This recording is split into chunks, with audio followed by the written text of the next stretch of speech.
사도신경으로 신앙 고백하시겠습니다.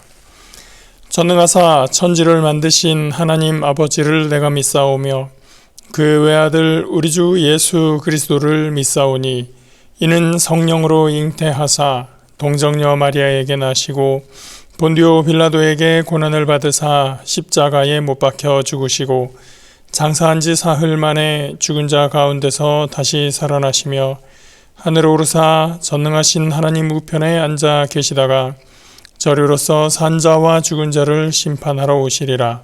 성령을 믿사오며 거룩한 공회와 성도가 서로 교통하는 것과 죄를 사하여 주시는 것과 몸이 다시 사는 것과 영원히 사는 것을 믿사옵나이다. 아멘. 함께 보실 말씀 시편 136편 1절에서 3절 말씀입니다. 구약성경 901면에 있습니다. 구약 901페이지 시편 136편 1절에서 3절입니다. 야훼께 감사하라. 그는 선하시며 그 인자하심이 영원함이로다. 신들 중에 뛰어난 하나님께 감사하라. 그 인자하심이 영원함이로다. 주들 중에 뛰어난 주께 감사하라. 그 인자하심이 영원함이로다. 아멘. 지난번까지 시편 134편 성전에 올라가는 노래 순례시라고 했었죠. 그 15편의 시를 모두 보고 중심으로 말씀을 나눴습니다. 시편에 대한 연구서들, 학술서들을 보면 각각의 시편에 있어서의 제의적 배경을 설명하는 경우들이 있습니다. 제의적 배경이 무슨 말을 하는 거냐? 쉽게 말씀드리면 이 시편이 예배 때 사용되었던 어떤 과정, 내용 그런 것들을 이야기하는 겁니다. 제의가 이제 예배 의식 이런 것을 얘기하는 거죠.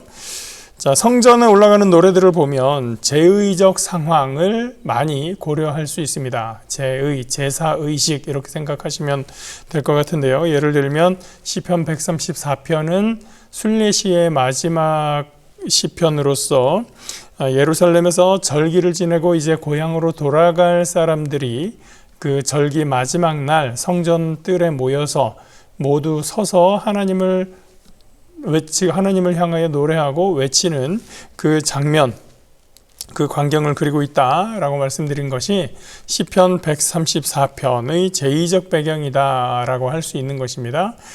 오늘 136편을 보고 있는데 이 시의 내용은 해설이 필요할 만큼 그렇게 어려운 구절들이 있지는 않습니다. 그런데 형식에 있어서 꽤나 흥미로운 점이 있다라고 생각해서 오늘 본문을 여러분들과 함께 나누고 있는 겁니다.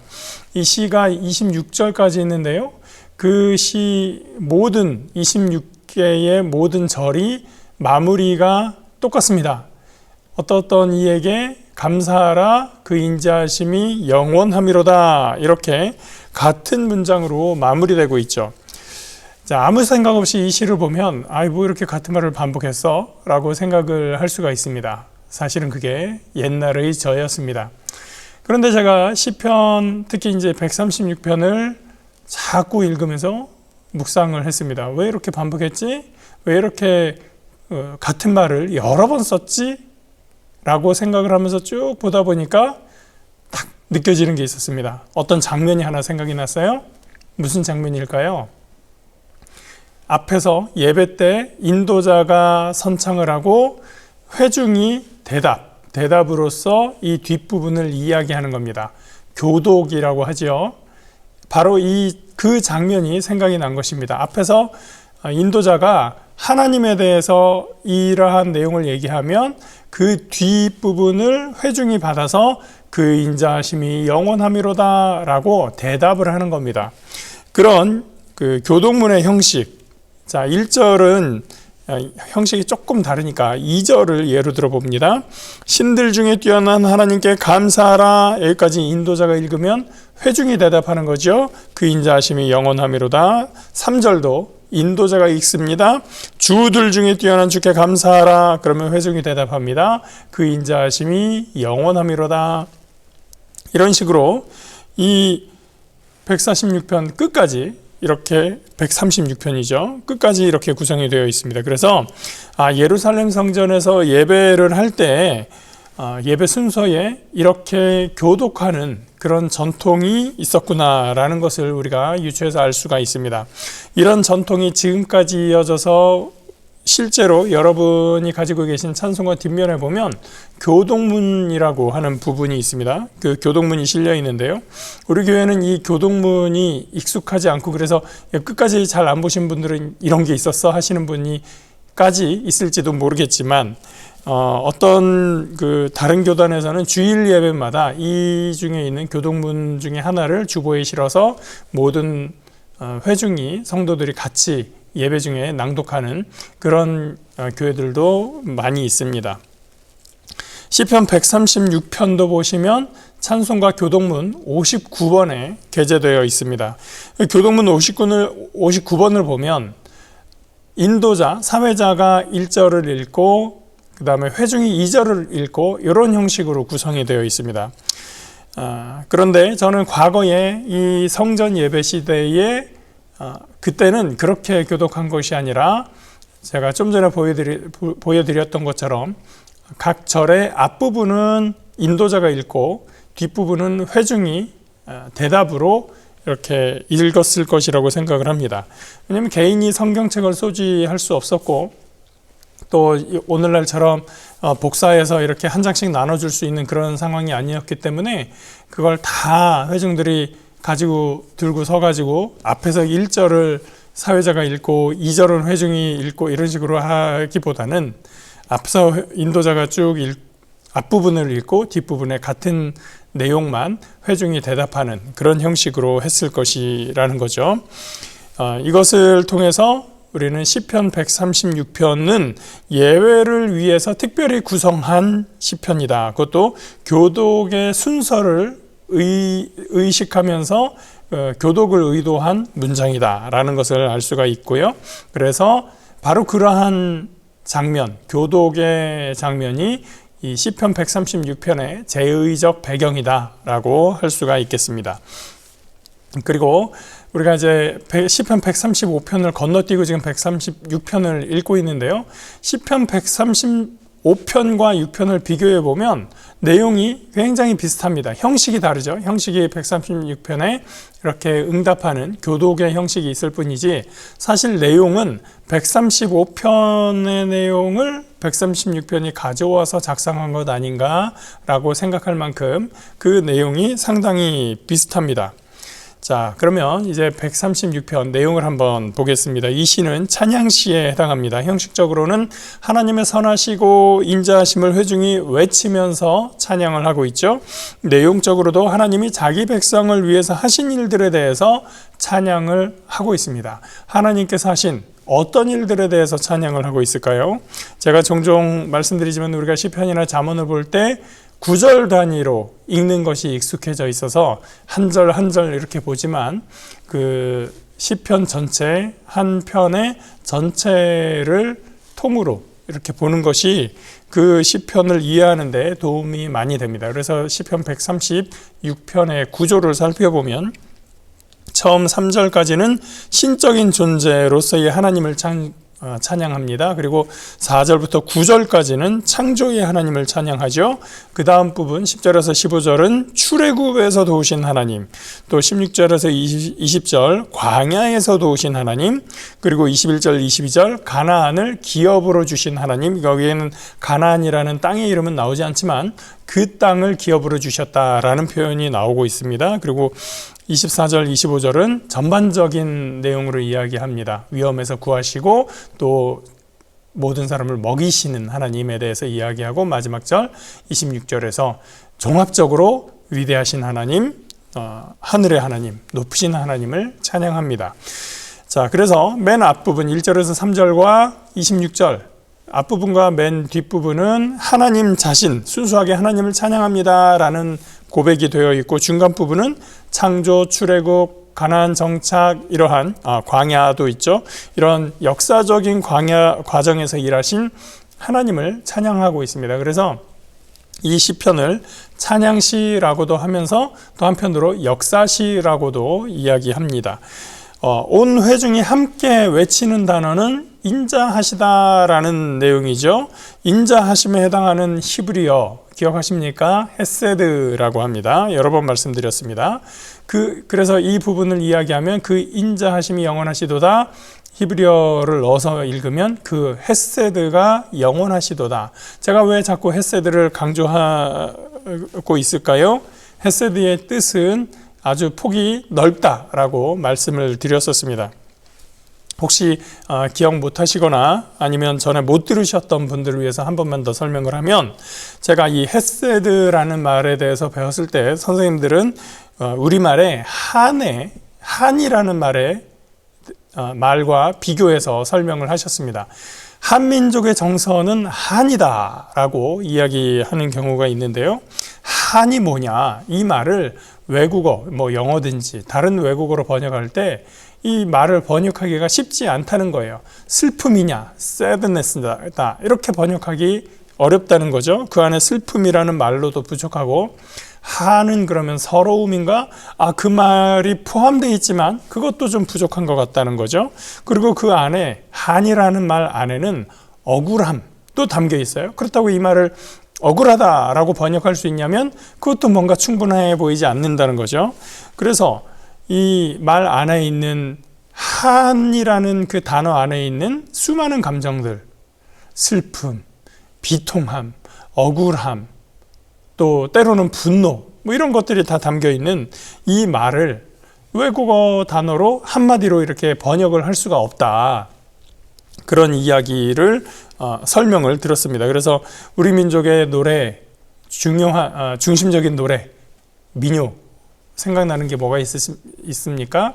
아리랑이 있죠. 그 아리랑이라는 가사를 보아도, 또 그 가락을 들어도 그 안에 절절히 서려 있는 한이라고 하는 것이 뭔지 우리는 뭔가 느껴지는 그런 것들이 있죠. 그래서 가끔 제가 큰 국제 행사나 혹은 외국인들로 구성된 오케스트라나 그런 데에서 아리랑을 연주하는 걸 듣는다 그러면 괜시리 마음이 뜨끔해지고 눈시울이 붉어지고 그런 경험을 하게 됩니다. 그게 바로 우리 민족이 공유하고 있는 한이라고 하는 정서이고, 그래서 외국 학자들이 한국의 이 한이라는 단어를 번역하기에 적당하지 않을 때 그냥 영어로 HAN, 한이라고 쓴다라는 그런 설명을 들었었습니다.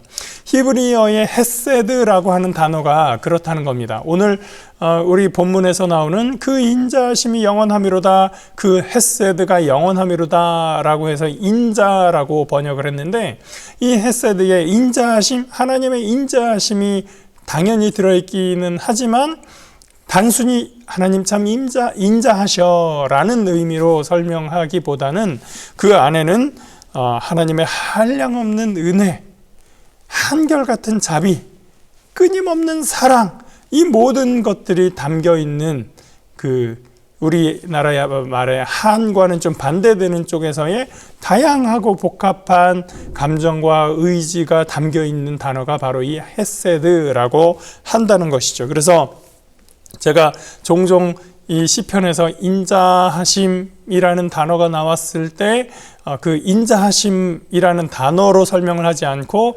헤세드라는 말을 자꾸 말씀드리는 이유가 그것입니다. 이 안에 담겨 있는 그 하나님의 풍부하신 사랑과 은혜와 자비와 긍휼하심을 우리가 좀 다 같이 공감했으면 하는 의미에서 이 헤세드라는 말을 길게 설명을 드리고 있는 것입니다. 그래서 이 시편을 보면 역사 속에서 일하신 하나님에 대해서 보면서 와, 하나님 정말 대단하시네요 라고 찬양하는 그런 것이 아니라, 하나님의 힘, 하나님의 능력에 대해서만 찬양하는 것이 아니라, 그렇게 일하시는 중심에는 자기 백성을 향한 하나님의 헤세드, 하나님의 인자, 진실, 은혜, 긍휼, 자비, 이러한 많은 하나님의 베푸시고자 하는 헤세드가 있음을, 그 헤세드가 영원하심을 찬양하고 있다 라고 볼 수 있는 것입니다. 그 인자와 사랑과 자비와 긍휼로서 하나님은 세상을 창조하셨고 애굽에서 그 백성을 구출해내셨고 광야에서 지켜내셨고 그리고 땅을 기업으로 공급하시고 그 모든 백성을 먹이셨다. 그 하나님을 찬양하고 있는 것이죠. 그 찬양의 한마디가 무엇입니까? 그 헤세드가 영원함이로다 라고 하는 것입니다. 자, 이제 역사 속에 하나님을 찬양한다고 하는 이 시의 내용과 제의적인 배경에서 인도자와 회중의 교동문이라고 하는 형식을 합해서 보면 어떻게 될까요? 역사 속에서 우리 조상들을 위해서 일하신 하나님의 사역을 인도자가 불러줍니다. 그리고 회중이 그것을 찬양으로 응답합니다. 그러면서 이 예배에 참석한 사람들, 그 제사에 참석한 사람들은 과거의 역사적인 사건에 대한 그 옛날 일에 대한 지식의 범주를 벗어나서 그 사건이 오늘 예배에 참석한 이 예배자들에게 믿음의 사건, 경험으로서 함께 공유하는 믿음의 경험으로 새겨지게 되는 것입니다. 과거에 있었던 어떤 일에 대한 지식이 아니라 그때 일하신 하나님에 대한 경험을 우리가 지금 기억하고 있습니다 라고 하는 이 공동의 고백이 되고 있는 것이죠. 그래서 이 회중이 함께 모여서 한 하나님을, 역사 속에서 일하신 하나님을 찬양하고 그 하나님의 행하신 일들을 기억하면서 이 무리가 하나의 믿음의 공동체가 되고 하나의 경험을 공유하는 믿음의 결속이 되는 공동체가 되는 것입니다. 그래서 이 시편을 오늘날 우리가 다시 이 시편을 공유하고 함께 묵상하고 이 말씀을 나눈다고 하는 것은 우리도 또한 이 신앙 공동체의 일원이 되는 것입니다. 그래서 창조의 하나님이 우리의 하나님이 되시고 출애굽의 하나님이 우리의 하나님이 되시고 광야에서 도우신 하나님이 오늘 우리를 도우시는 하나님이 되시고 그 땅을 기업으로 주신 하나님이 오늘 우리에게 일을 주시고 우리에게 우리의 삶을 책임져 주시는 하나님이 되시는 것입니다.